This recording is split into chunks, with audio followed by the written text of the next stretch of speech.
Well, it's been a while, and I haven't talked to you about the other side of WeCharge, which is CHG Coin. CHG Coin, or Charge Coin, is what we're really working on the most.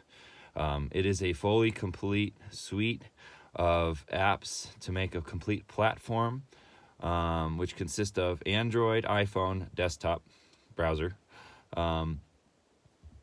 The unique thing about it, I would say, is that it's fully decentralized, not just in terms of it having an exchange, which it does, but also the ability of our users to register in decentralized fashion without fear of losing their accounts due to abuse on the part of the conveyor of the transaction, which is CHG Coin's decentralized blockchain.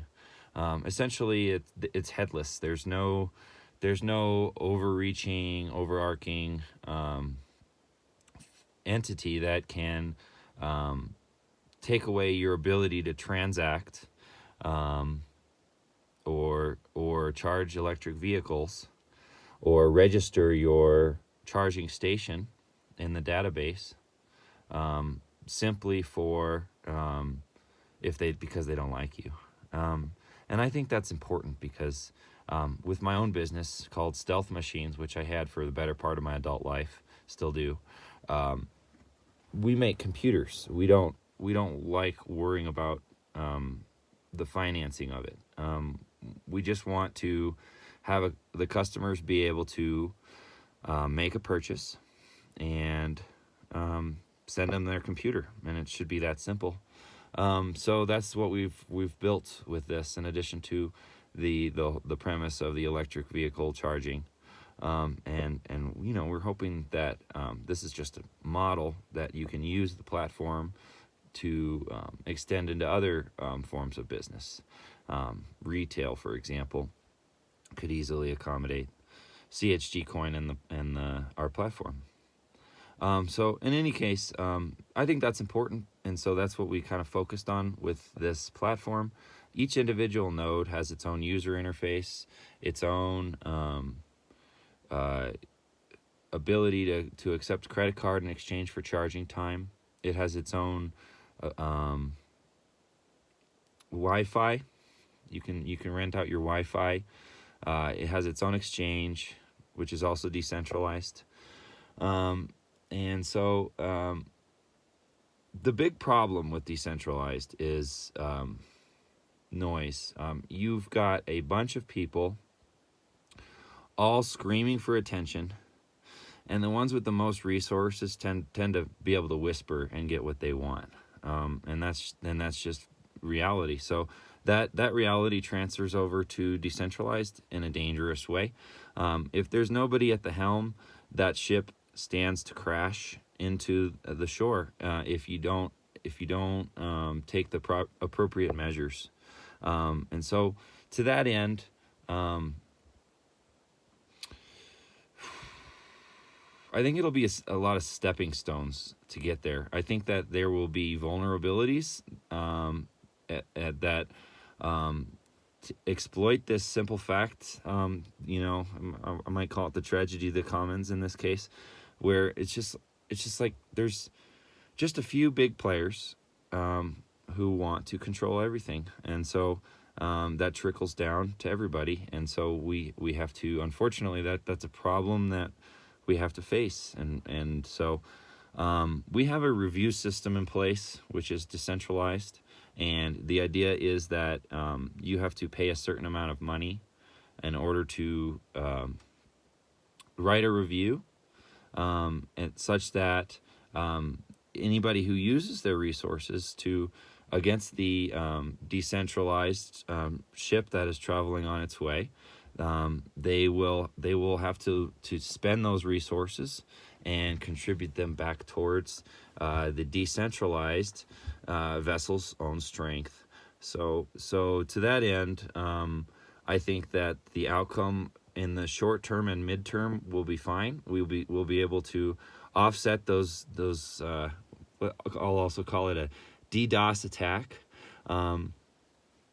But in the long term, it's just a reality that the platform will have to evolve with the exploits. And so instead of saying that ours is bulletproof, which it is compared to what's out there, I will say that all of the platforms should take great caution in saying that they are completely bulletproof.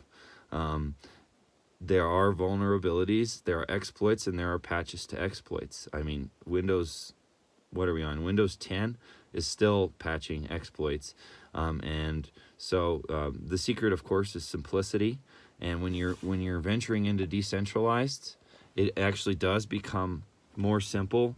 But because it's uncharted waters and because of the aforementioned DDoS type of vulnerability, you have to voyage those uncharted waters with a great deal of caution and awareness of what's going on in that space. So keeping this short, like, share, subscribe, comment, and let's continue this discussion, as I think it is a continuing discussion.